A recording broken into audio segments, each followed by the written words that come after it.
Del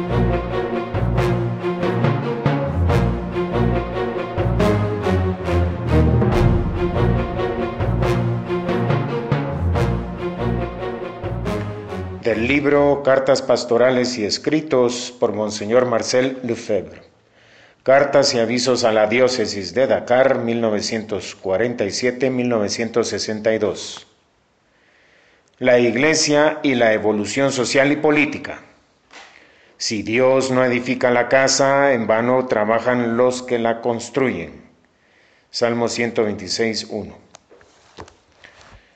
¿No tenemos la impresión de que esta palabra se está usando de manera espantosa en nuestros días? Desde el momento en que los hombres han creído que podían separarse de Dios para construir la sociedad civil, se está derrumbando por todos lados. Los hombres se obstinan en hacer planes, proyectos, congresos y asociaciones internacionales, y a medida que preparan su realización, todo lo que parecía que era la solución ideal desaparece como arrastrado por un terreno movedizo en el que no se consigue edificar nada.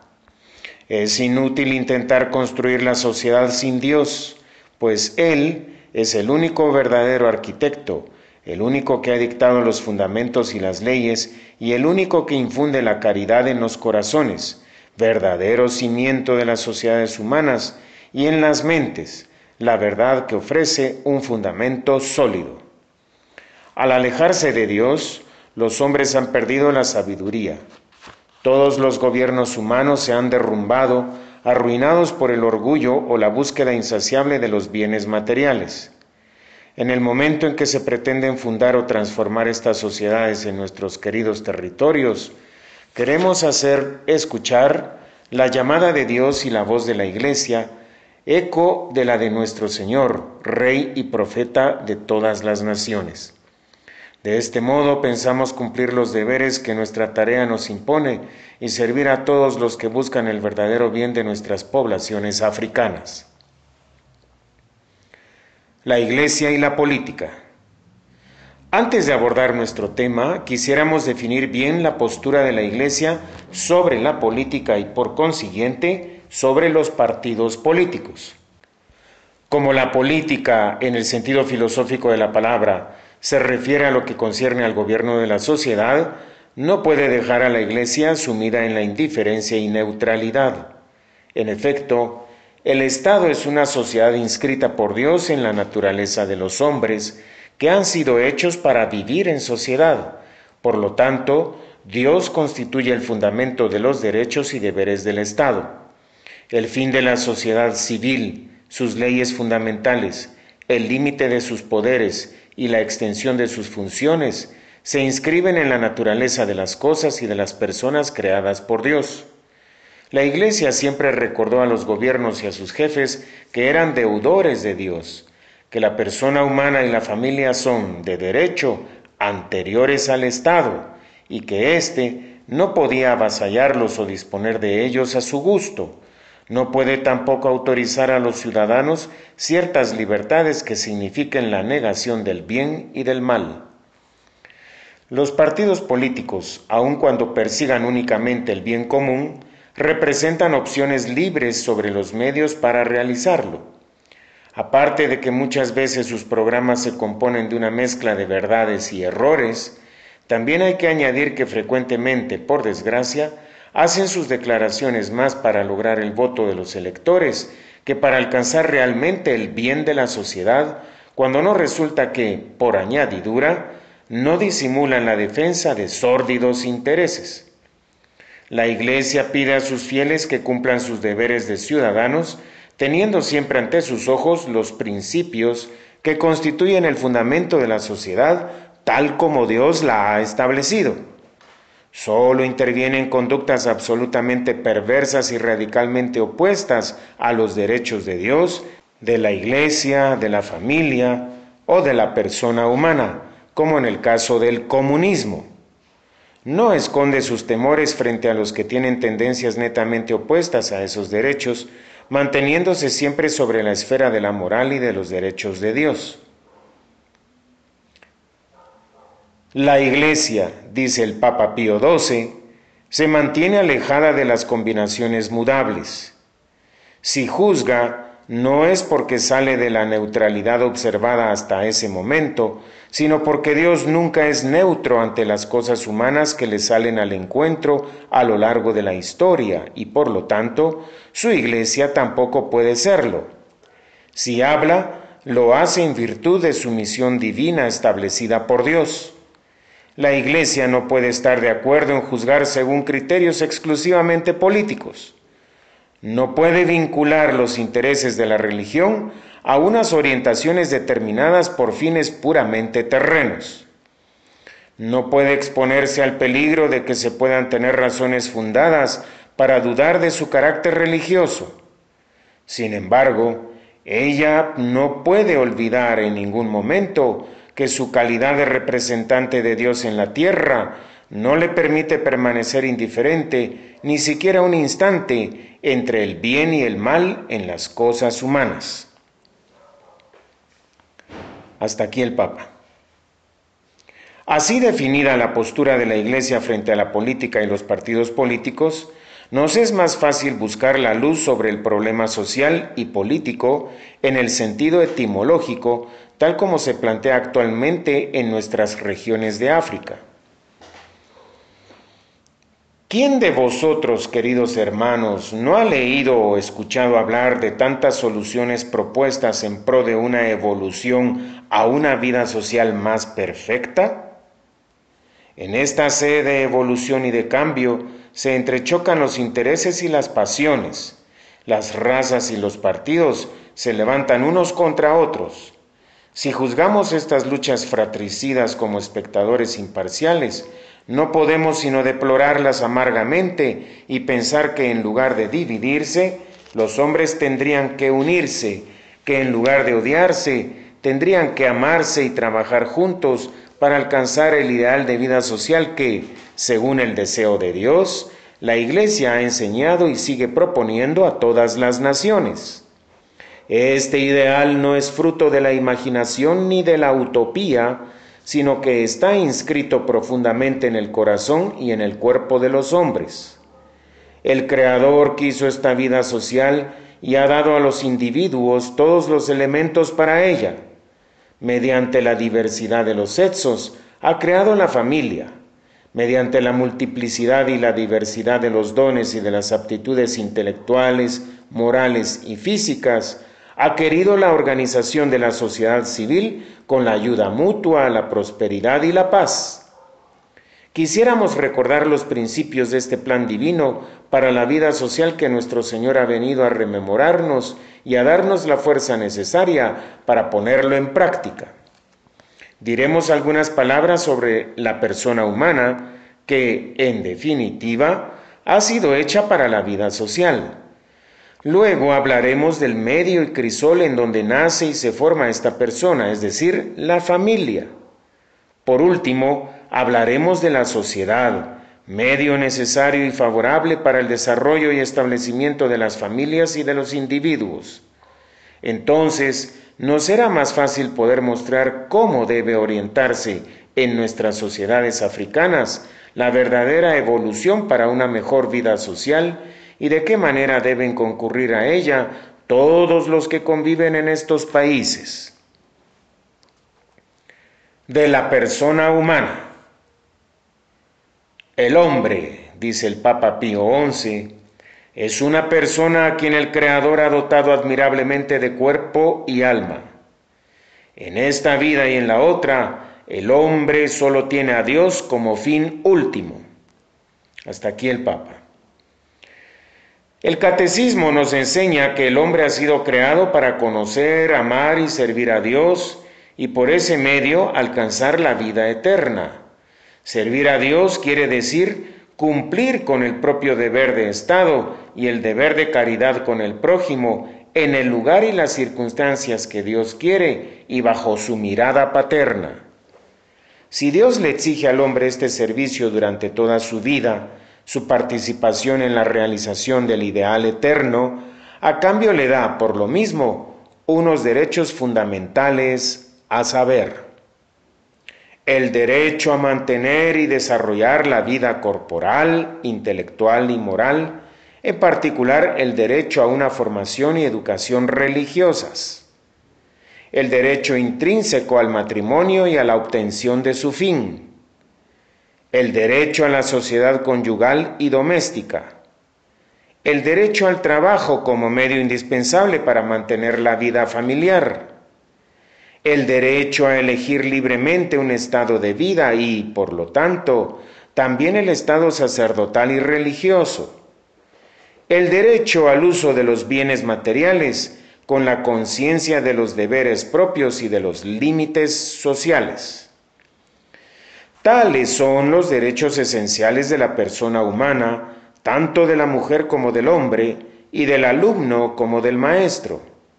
Desde este punto de vista, todo ser humano tiene los mismos derechos que derivan de su creación como ser inteligente y capaz de buscar espontáneamente el fin establecido por el Creador. Estos deberes y derechos son imprescriptibles e intransferibles. Existen desde el primer instante de la animación del cuerpo y de la existencia de su personalidad. Su ejercicio y uso nacerán cuando la persona sea consciente y capaz de ejercerlos, pero ya los posee desde un principio, independientemente de la familia y de la sociedad, que no pueden desconocerlos. Tales son los principios que delinean los límites de los derechos de los padres con sus hijos y les indican también sus deberes que prohíben y rechazan las costumbres contrarias. Todas las disposiciones de las leyes que se les opongan son, por lo mismo, nulas de pleno derecho, pues la sociedad civil y doméstica se ordena al bien de la persona. De la sociedad familiar. Sería algo ilusorio buscar el auténtico y perfecto desarrollo de la persona humana sin estudiar en qué condiciones normales debe llegar a él y en qué ambiente ideal la ha puesto Dios para darle una perfecta conciencia de sí misma, un conocimiento hondo de sus deberes y una preparación suficiente para enfrentar la vida y ponerse bajo la mirada del Creador. A los que intentan restablecer una vida social feliz, les resultará muy provechoso conocer perfectamente qué es la familia, cuál es su constitución, su fin, sus leyes, su inserción o sus relaciones con la sociedad civil y con la Iglesia. Solo recordaré aquí algunos principios esenciales que dan a conocer la familia tal como Dios quiere que sea, restaurada y elevada por nuestro Señor Jesucristo. La familia es la célula madre de la sociedad, anterior a ella de derecho y de hecho y por lo tanto tiene derechos y deberes que le son propios independientemente de toda sociedad civil. En efecto, la sociedad doméstica tiene por principio y base el matrimonio. Por tal razón, estudiando qué es el matrimonio según la ley de Dios y cómo ha sido restaurado por nuestro Señor Jesucristo, podremos comparar las etapas por las que debe pasar la costumbre para lograr establecer la familia ideal. El matrimonio es la célula fundamental de la sociedad que une en un destino común a un hombre con su mujer y sus hijos. Esta comunidad familiar se origina en un contrato elevado a la dignidad de sacramento, libremente consentido, que trae aparejados unos compromisos prescritos por la ley natural y por el Creador. La libertad del contrato reside en la elección del cónyuge, pero no sobre las obligaciones que, como tales, no pueden depender de la voluntad humana. En efecto, los fines del matrimonio son los siguientes: la procreación y la educación de los hijos y la ayuda mutua, facilitada por la unidad de las mentes y de los corazones en busca de una mayor perfección. Respetar los fines asignados por Dios al matrimonio debe proporcionar a los esposos y a sus hijos el verdadero bien al que Dios los destina para su mayor gloria. De este modo el matrimonio, dice el Papa Pío XI, y el derecho a su uso natural son de origen divino, lo mismo que la Constitución y las prerrogativas fundamentales de la familia han sido determinadas y fijadas por el propio Creador y no por las voluntades humanas ni por los factores económicos. Hasta aquí el Papa. Las prerrogativas son, en particular, la unidad y la indisolubilidad. Ese punto capital de la doctrina católica, dice el Papa Pío XII, tiene una poderosa eficacia para una fuerte cohesión de la familia, para el progreso y la prosperidad de la sociedad civil, para la vida sana del pueblo y para una civilización cuya luz no sea vana o falsa. La Iglesia, recordando estos principios evidentes de la ley natural, tal como lo hizo nuestro Señor Jesucristo, le dio a la civilización su base esencial. Gracias a ella, dice el Papa León XIII, el derecho del matrimonio ha sido equitativamente establecido y se ha vuelto igual para todos mediante la supresión de la antigua distinción entre esclavos y hombres libres. Ha sido reconocida la igualdad de los derechos entre hombre y mujer, pues, como dice San Jerónimo, estos mismos derechos se han mostrado sólidamente confirmados por el hecho de la reciprocidad del afecto y de los deberes. Se ha reafirmado y reivindicado la dignidad de la mujer y le ha sido prohibido al marido transgredir la fe jurada, entregándose a la impureza y a las pasiones. Hasta aquí el Papa.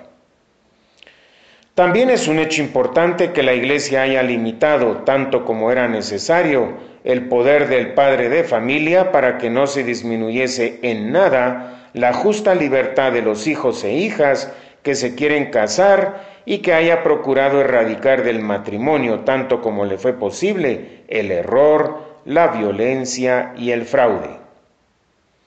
Esta igualdad de derechos entre hombre y mujer, dice el Papa Pío XI, hay que reconocerla en las cosas que son propias a la persona y a la dignidad humana, que acompañan el pacto nupcial y que están implícitas en la vida conyugal. Naturalmente, en estas cosas, cada uno de los esposos goza de los mismos derechos y está vinculado con las mismas obligaciones.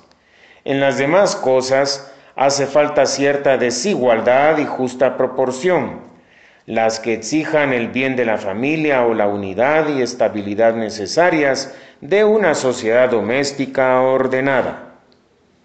Hasta aquí el Papa. Con todo, aunque el marido es la cabeza, la mujer es el corazón. Aunque el marido es la cabeza, la mujer es el corazón. Y como el primero posee la primacía de gobierno, la segunda puede y debe reivindicar como suya la primacía del amor. Tales son, expresados por el Papa Pío XI, los principios que deben regir la sociedad conyugal. Hay que agregar algunas indicaciones sobre la educación de los hijos y sobre los medios de existencia de la familia. Los hijos son la prolongación de los padres, razón por la cual les corresponde el deber de educarlos y prepararlos para la vida, inculcándoles los principios de la fe, la práctica de las virtudes y los conocimientos necesarios para facilitarles la existencia, orientándolos a una profesión. Para facilitar su existencia y el ejercicio de sus deberes, la familia, más aún que el individuo aislado, tiene derecho estricto a la propiedad privada que proporciona una vivienda indispensable, la seguridad del mañana y permite el desarrollo normal de una familia. Esta propiedad existe sobre todo donde se fijan tradiciones de labor, ayuda mutua y amor recíproco. A esta propiedad privada se vincula también el derecho de heredar y testar para asegurarle una existencia estable a la familia.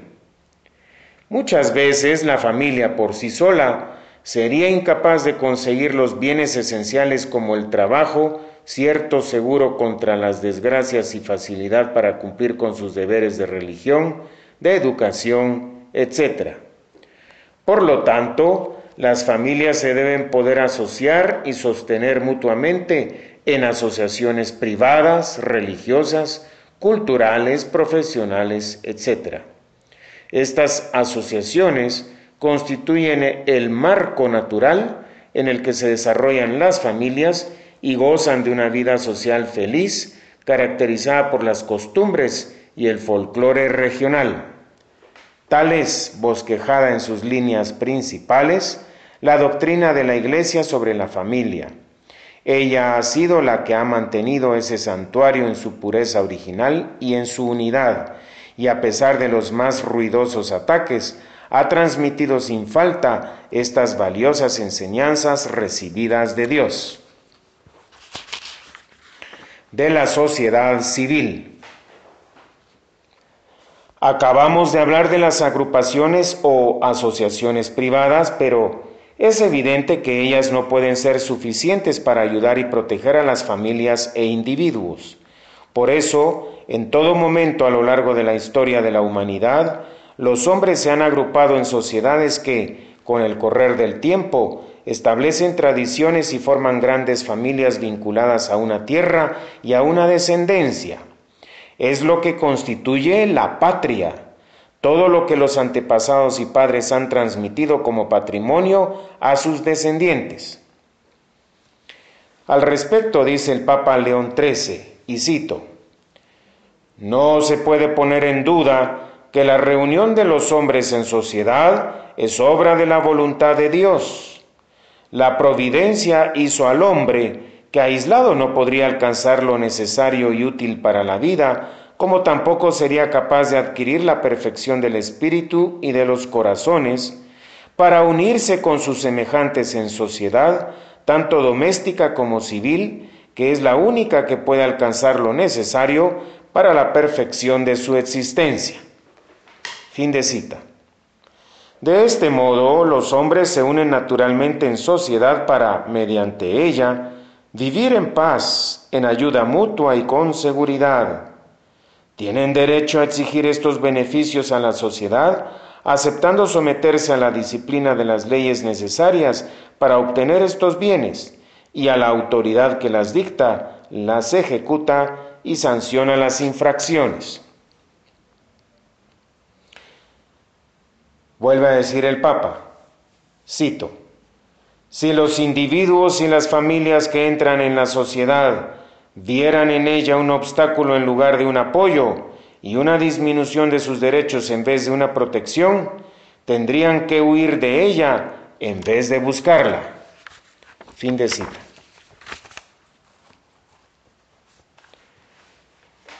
Y el Papa Pío XI dijo: «Por lo tanto, el fin de la sociedad civil es proporcionar una perfecta suficiencia de vida.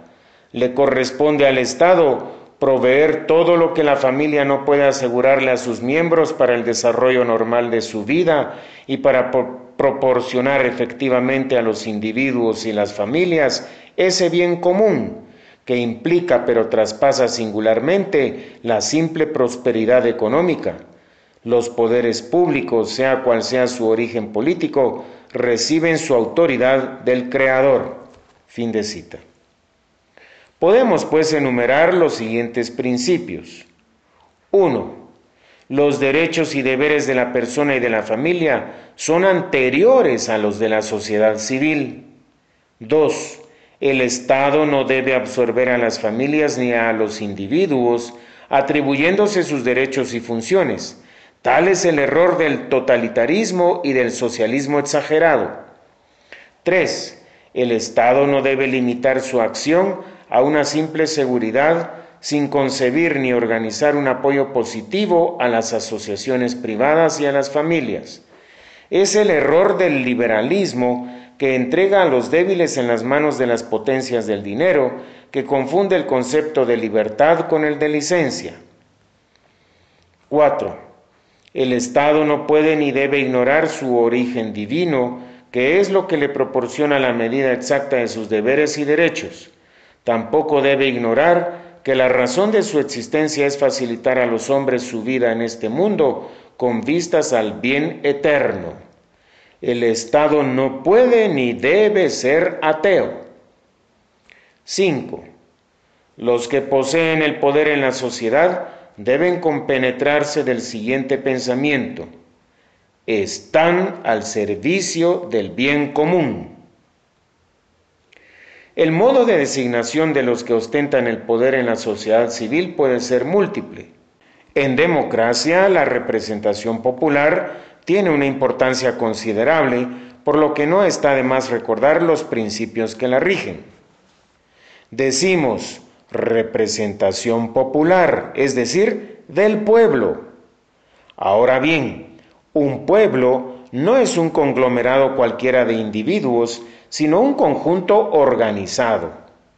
En un pueblo digno de ese nombre, dice el Papa Pío XII, todas las desigualdades que no derivan del libre capricho, sino de la propia naturaleza de las cosas, desigualdades de cultura, de riqueza, de posición social, etc., sin perjuicio, por supuesto, de la justicia y caridad mutuas, no son de ningún modo un obstáculo para la existencia y el predominio de un auténtico espíritu de comunidad y de fraternidad.